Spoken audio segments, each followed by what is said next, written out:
Sir William Burrell started collecting when he was 12 years old in 1917. Being a man from Glasgow, he decided in the early 1940s to bequeath his whole collection to the city. And it was only when the Sterling Maxwells gave Pollock Park to the city that the City Council realised it could bring these two great gifts together in the one place. So the building was built for the collection. It opened in 1983.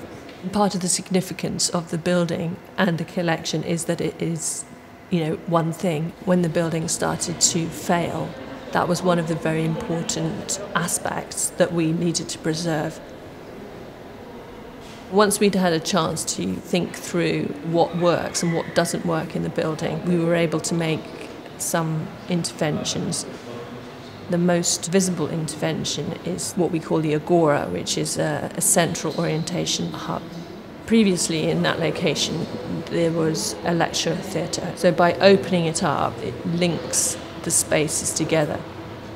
We put in a new entrance adjacent to the old entrance. We haven't closed the old entrance, but the new entrance, there's more space for visitors, for larger numbers. It's more kind of approachable. We've also added other entrances, like a cafe entrance. So visitors to the park may want to come in for a cup of coffee, and that's one step into the building, which will then maybe trigger interest in the art. Before we closed, the main gallery spaces were just on one floor. Visitors now have access to 3 floors, where we're able to show much more of the collection. And as a conservator by training, for me what is wonderful to see is a building that's looked after, with a collection that's looked after, that is open and accessible to so many more people. It's amazing.